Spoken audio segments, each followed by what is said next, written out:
नमस्कार दोस्तों, एक बार फिर से मेरे YouTube channel Learn with Youth Guider पे स्वागत है।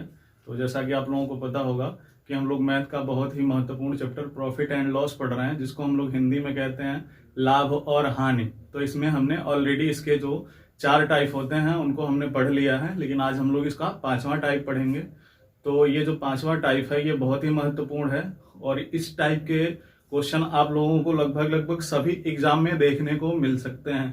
तो हालांकि ये जो टाइप होता है ये जिन लोगों को नहीं आता उनके लिए तो कठिन है, लेकिन जिनको एक बार में समझ में आ गया तो मेरा यकीन करिए कि वो लोग बहुत ही आसानी से इन तरह के प्रश्नों को सॉल्व कर सकते हैं। तो जो हमारा क्वेश्चन नंबर फर्स्ट है उसको आइए देखते हैं।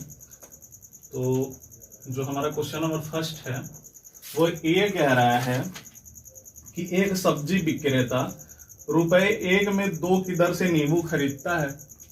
ठीक है, तो ऐसे प्रश्नों को सॉल्व करने से पहले यहाँ पे 2 चीजें लिखनी पड़ती हैं। एक जो आर्टिकल होता है उसको, तो यहाँ पे आर्टिकल क्या है, नींबू है। क्या है, नींबू है। और यहाँ पे रुपए यानी कि जो उसकी MRP होती है। तो क्या कह रहा है कि ₹1 में 2 नींबू क्या करता है, खरीदता है। तो ₹1 में कितने नींबू, 2 नींबू खरीदता है तथा ₹3 में 5 की दर से उन्हें बेच देता है। यानी कि ₹3 में, कितने रुपए में, ₹3 में 5 नींबू क्या करता है, वो बेच देता है। ठीक है, यहां तक समझ में आया। तो ये इसका क्या हो गया, सीपी यानी कि क्रय मूल्य। ₹1 में 2 नींबू खरीदता है तो इसका क्या हो गया, क्रय मूल्य हो गया। लेकिन ₹3 में 5 नींबू वो बेच देता है तो ये क्या हो गया इसका, SP यानी कि सेलिंग प्राइस। और सेलिंग प्राइस को हम लोग हिंदी में क्या कहते हैं, विक्रय मूल्य। ठीक है, तो अब यहाँ पे क्या करेंगे हम, यहीं पे सारी कारीगरी है। यहीं पे बहुत से लोग क्या करते हैं, गलत कर देते हैं कि इक्वल करना चाहिए, बराबर करना चाहिए आर्टिकल को लोग, लेकिन लोग क्या करते हैं, इस MRP को बराबर करने लगते हैं। तो यहाँ पे हम इन दोनों में किस नंबर से गुणा करें, ये आर्टिकल आपस में क्या हो जाए, बराबर हो जाए।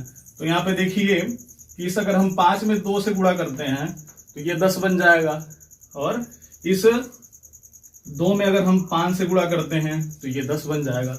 लेकिन ये जो 5 में 2 का गुणा करेंगे ये इसी में नहीं करना है, इसमें भी हमें क्या करना पड़ेगा, 2 का गुणा करना पड़ेगा। और इसी तरह से इसमें हमने 5 का गुणा किया तो यहाँ पे भी हमने 5 का ही गुणा करना पड़ेगा। अब ये क्या हो गया, 5 गुना 10, तो यहाँ पे 10 लिख लेते हैं। ये भी यहाँ पे 5 गुना 10, तो ये हमने 10 लिख लिया। अब ये क्या हो गया, 5 एकन्ने 5 और 3 गुना 6। अब यहाँ पे देखिए 10 नींबू हो गया और यहाँ पे भी क्या हो गया, 10 नींबू। तो 10 नींबू ₹5 में खरीदता था। 10 नींबू कितने में खरीदता था, ₹5 में। और वही 10 नींबू उसने क्या कर दिया, ₹6 में बेच दिया। 10 नींबू का दाम कितना था, ₹5, और 10 नींबू को उसने कितने में बेच दिया, ₹6 में बेच दिया। तो यहाँ पे देखिए लाभ कितने का हो रहा है, 1 का लाभ हो रहा है कि नहीं हो रहा है, ₹1 का लाभ हो रहा है ना। और ये 1 का लाभ जो हो रहा है ये किस पे हो रहा है, इस 5 पे हो रहा है। किस पे हो रहा है, 5 पे। तो 1/5 गुणे में 100 हमने कर दिया, और 5 गुना 10 यानी कि 20% का क्या हो गया, लाभ हो गया। क्या हो गया, लाभ हो गया। देखिए इस क्वेश्चन को हमने आराम से किया, तो ये क्वेश्चन कितनी आसानी से हमने क्या कर लिया, सॉल्व कर लिया। इसमें कोई भी परेशानी हमें नहीं हुई। तो इसके बाद हम चलते हैं अगले क्वेश्चन पे। तो अगले क्वेश्चन पे चलने से पहले आप लोगों को पता होगा कि इसको हमें मिटाना होगा, तभी तो हम और क्वेश्चन को सॉल्व कर पाएंगे। तो आइए इसको मिटाते हैं।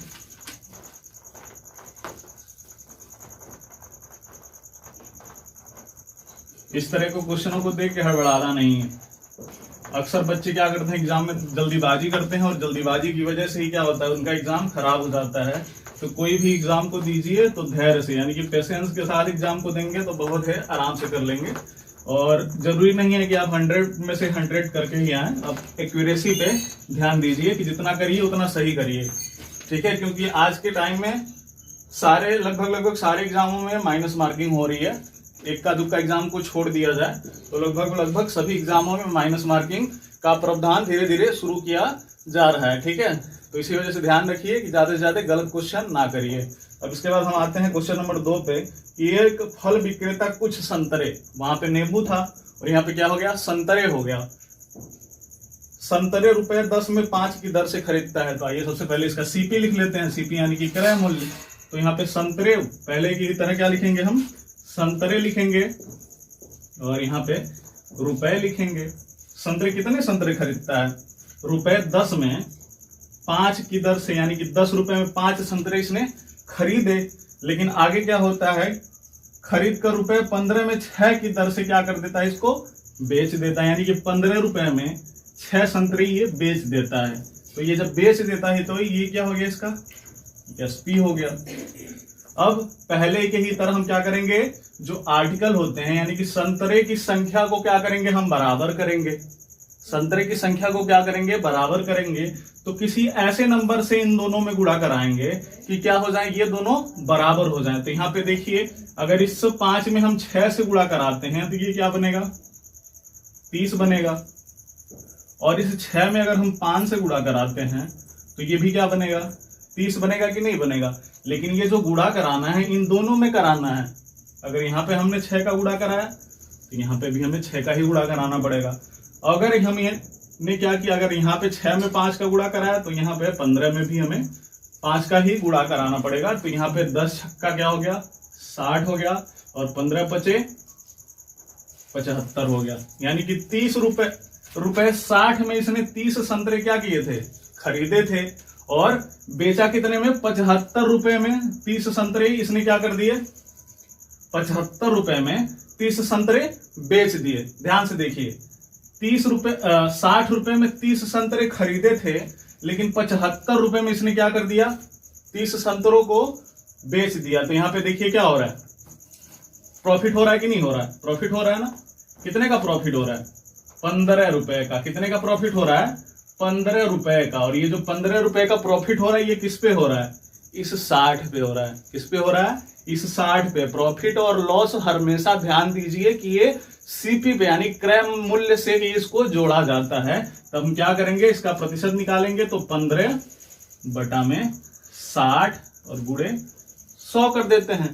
तो 15 चौका 60 और 4 से इसको काटेंगे तो क्या हो गया, 25। यानी कि 25% का इस पूरे सौदे पे यानी कि पूरे बिजनेस पे 25% का क्या हो गया, प्रॉफिट हो गया। क्या हो गया, प्रॉफिट हो गया। ठीक है, तो ये भी क्वेश्चन देखिए हमने कितनी आसानी से कर लिया। इसमें भी हमें कोई किसी भी तरह की समस्या का सामना नहीं करना पड़ा। तो ध्यान से करेंगे तो बहुत ही आराम से कर लेंगे। पिछली वीडियो में मैंने एक चीज भी बताया था कि जो मैथ है ये सबसे सरल सब्जेक्ट है, सबसे इजी सब्जेक्ट है, क्योंकि इसमें सारी चीजें दी होती हैं। बस जरूरत क्या होती है कि अगर आप मैथ की भाषा को समझ लेते हैं तो मैथ के क्वेश्चनों को बहुत ही आसानी से सॉल्व कर सकते हैं। इसमें कोई भी दिक्कत नहीं है। ठीक है, तो अभी हमने क्वेश्चन नंबर, ये हमारा 2 था। नंबरिंग करने में बार बार मेरे से गलती हो जाती है क्योंकि इन चीजों की आदत नहीं है। तो आइए हम करते हैं क्वेश्चन नंबर 3। और क्वेश्चन नंबर 3 करने से पहले क्वेश्चन नंबर 2 को हमें इरेज करना होगा। तो इरेज करने में जो टाइम लगता है उसके लिए आप लोग हमें वो करिएगा, इग्नोर करिएगा, क्योंकि अगर इरेज नहीं करेंगे तो हम नेक्स्ट क्वेश्चन सॉल्व नहीं कर पाएंगे, है कि नहीं। तो अभी धीरे धीरे चीजें सही हो रही हैं और ऐसे ऐसे भी बहुत ही ज्यादा, जैसे जैसे हम लोग पुराने होते जाएंगे तो आप में भी निखार आएगा और मेरे में भी निखार आएगा। तो इन चीजों को हम लोग आसानी से कर लेंगे। इसके बाद जो हमारा तीसरा क्वेश्चन है ये थोड़ा सा इसका लेवल अप है। इस तरह के क्वेश्चन आपके एसएससी सीजीएल में पूछे जाते हैं। और ये जो क्वेश्चन नंबर 1 और 2 हमने किया है, ये दोनों, पहला वाला क्वेश्चन एसएससी में पूछा गया है और जो क्वेश्चन नंबर 2 था ये आपका रेलवे में पूछा गया है। ठीक है, ये दोनों ही क्वेश्चन बहुत ही ज्यादा महत्वपूर्ण थे। तो आइए हम लोग क्वेश्चन नंबर 3 पे चलते हैं। तो क्वेश्चन नंबर 3 क्या कह रहा है कि एक व्यक्ति ने कुछ नारंगी ₹2 में 1 नारंगी तथा उतनी ही नारंगी ₹1 में 2 नारंगी के भाव से खरीदी। यहाँ पे जो सीपी है हमारा 2 है। एक दुकानदार से इसने क्या किया, ₹2 में 1 नारंगी खरीदी थी। यहाँ पे सबसे पहले की तरह नारंगी हम लिखेंगे। क्या लिखेंगे, नारंगी। और यहाँ पे हम क्या लिखेंगे, रुपए। तो क्या कह रहा है कि ₹2 में 1 नारंगी, ₹2 में कितनी नारंगी, 1 नारंगी एक दुकानदार से लिया। कितने दुकानदार से? पहले वाले दुकानदार से 2 रुपए में एक नारंगी लिया, लेकिन आगे कह रहा है उतनी ही नारंगी रुपए 1 में 2। अब यहाँ पे क्या कर रहा है? रुपए 1 में 2 नारंगी ले रहा है। क्या कर रहा है? रुपए 1 में 2 नारंगी ले रहा है। तो अभी ये क्या है? इसका सीपी है। अभी एसपी की बात नहीं हुई है। क्या है ये?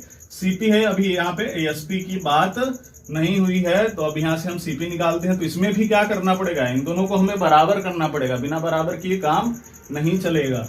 तो यहाँ पे हमें क्या करना पड़ेगा? यहाँ पे 2 से अगर इसमें मल्टीप्लाई करा देते हैं तो ये भी 2 बन जाएगा, और ये तो ऑलरेडी 2 है ही। अब यहाँ पे भी हमें क्या करना पड़ेगा? 2 से मल्टीप्लाई करना पड़ेगा। तो ये 4 हो गया, और 4 और 1 क्या हो गया? 5 हो गया। क्या हो गया? ये 5 हो गया। और ये 2 और 2 कितना हो गया? 4 हो गया। ठीक है, क्योंकि इसने क्या किया था? पहले 1 संतरा खरीदा था और बाद में 2 संतरा खरीदा था। अभी बेचा कुछ भी नहीं है। तो टोटल उसने कितने संतरे खरीदे? 4 संतरे खरीदे, और कितने रुपए में? 5 रुपए में। तो जो हमारा सीपी फाइनली जो सीपी आया ये कितना है? ये आया है।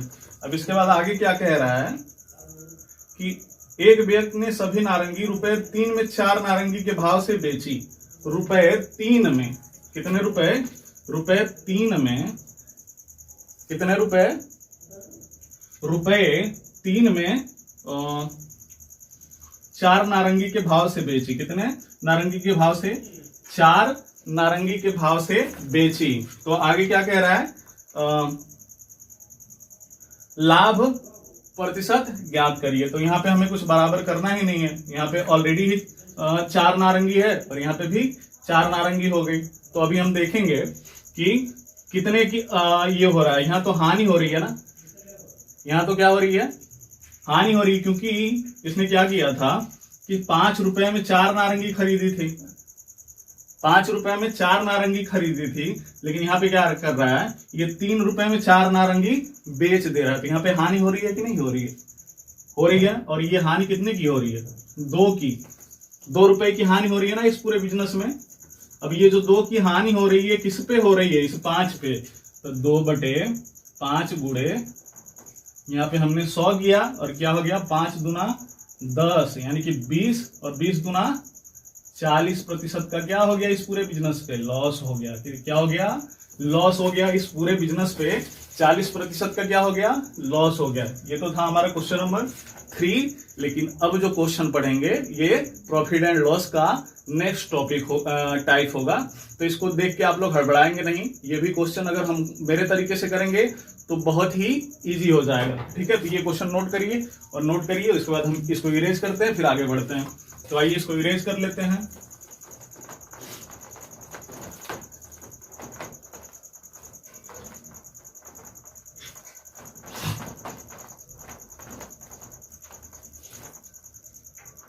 तो हम आते हैं क्वेश्चन नंबर 4 पे। क्वेश्चन नंबर 4 क्या कह रहा है कि 1 रुपए में 12 टॉफी बेचने पर एक व्यक्ति को 20% की हानि होती है।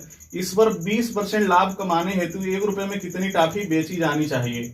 1 रुपए में 12 टॉफी बेचने पे ध्यान से देखिए। 1 रुपए में 12 टॉफी। कितनी टॉफी? 12 टॉफी बेचने पे क्या होता है? 20% की हानि होती है। क्या होती है? 20% की हानि होती है। तो हम यहां से क्या करेंगे? एक टॉफी का एमआरपी, एक टॉफी का क्या निकालेंगे? सीपी निकालेंगे। क्या निकालेंगे? एक टॉफी का सीपी। तो 1 रुपए में 12 टॉफी, तो एक टॉफी कितने की? एक टॉफी कितने की होगी? एक टॉफी होगी 1/12। कितने की? एक टॉफी 1/12 की होगी, यानी कि 1/12 रुपए में कितनी टॉफी मिलेगी? एक टॉफी मिलेगी। और ये जो है ये क्या है? 20% की हानि है। क्या है? 20% की हानि, यानी कि 80% है। 80% बराबर क्या हो गया? 1/12। क्या हो गया? 1/12। तो 1% बराबर क्या होगा? 1% बराबर 1/12 गुणे 80। जब आप ऐसे 1% निकालेंगे तो 1/12 गुणे 80। अब आगे क्या कह रहा है इसको ध्यान से देखिए कि 1 रुपए की कितनी टॉफी बेची जानी चाहिए कि 20% लाभ कमाने हेतु 1 रुपए में कितनी टॉफी बेची जानी चाहिए। ठीक है, यही कह रहा है ना। तो यानी कि अभी तो ये 1% है, अब 20% जब लाभ कमाएगा तो वो क्या हो जाएगा, खुद का 120% हो जाएगा। पहले तो 100% था, क्या था, 100% था, लेकिन उस पर क्या हो रहा था, 20% की हानि हो रही थी। 1 रुपए में 12 टॉफी जब बेच रहा था, जिसको 20% की हानि हो रही थी, तो ये क्या हो गया, 80% हो गया। लेकिन अब क्या कह रहा है कि उसको 20% लाभ कमाने के लिए 1 रुपए में कितनी टॉफी बेची जानी चाहिए। ठीक है, तो यानी कि इसका 120% पूछ रहा है, तो हमने 1% निकाल लिया है। और जब हम इसका 120% करेंगे तो क्या करेंगे, यहां पे देख लीजिए, 120% बराबर 1/12 गुणे 80 और गुणे 120, यही होगा ना। तो यहां पे क्या कर लेते हैं हम, 1 0 से 1 0 कैंसिल, और 12 से 12 क्या हो गया, 12 से 12 क्या हो गया, कैंसिल होगा। तो बचा कितना हमारा फाइनली 1/8। तो ये जो ऊपर वाला होता है ये रुपया होता है, और ये जो नीचे वाला होता है ये क्या होता है, आर्टिकल होता है। क्या होता है, आर्टिकल। तो आर्टिकल हमारा क्या था, टॉफी था। यानी कि 1 रुपए में 8 टॉफी अगर बेचेगा तो इसको क्या हो जाएगा, 20% का लाभ हो जाएगा। क्या हो जाएगा, 20% का लाभ हो जाएगा। ये क्वेश्चन की जो लैंग्वेज होती है ये बहुत ही कॉम्प्लिकेटेड होती है, यानी कि लोगों को पजल करती है। इसमें पजल नहीं होना है, ध्यान से देखना है इन चीजों को। और ये वाली चीज को, ये जो ऊपर का होता है ये क्या होता है, रुपया होता है, और ये जो नीचे का होता है ये क्या होता है, आर्टिकल। जैसे कि यहाँ पे हमने किया, 1 रुपए में 12 टॉफी, तो 1 टॉफी कितने रुपए में, 1/12 रुपए में 1 टॉफी, ऐसे ही। ठीक है, तो इसके बाद हम चलते हैं क्वेश्चन नंबर 5 पे। किस पे चलते हैं, क्वेश्चन नंबर 5 पे। तो इसको पहले इरेज कर लेते हैं, उसके बाद ना चलेंगे क्वेश्चन नंबर 5 पे। तो आइए इरेज करते हैं।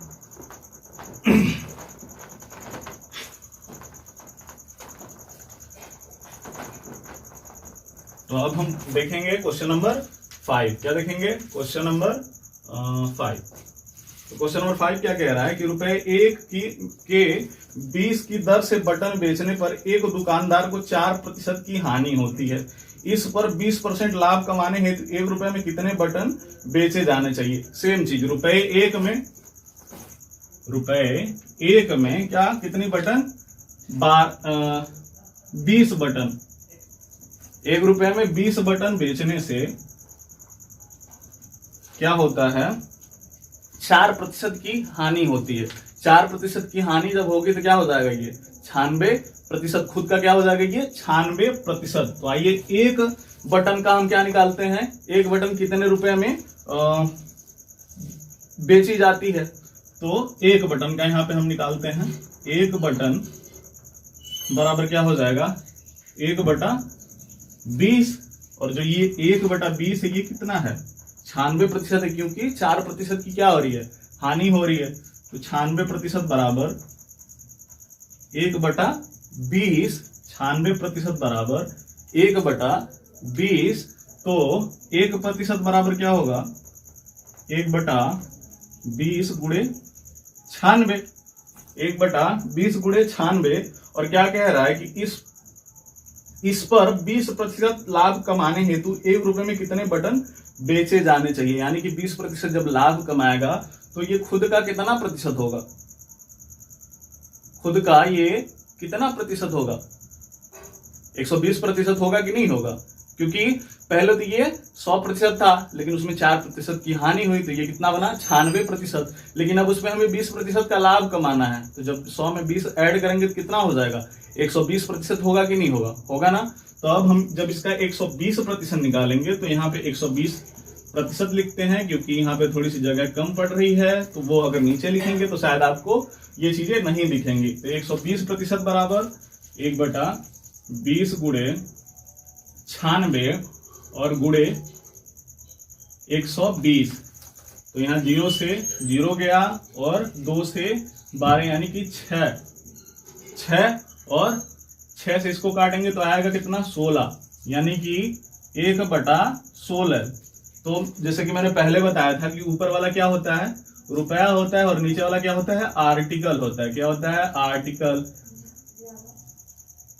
और यहाँ पे आर्टिकल हमारा क्या है, बटन। यानी कि 1 रुपए में अगर ये 16 बटन बेचे तो क्या हो जाएगा, 20% का लाभ हो जाएगा। तो हमारा आंसर क्या होगा, हमारा आंसर होगा 16, यानी कि 1 रुपया में 16 बटन वो बेच रहा है, तो क्या हो रहा है, उसको 20% का लाभ हो रहा है।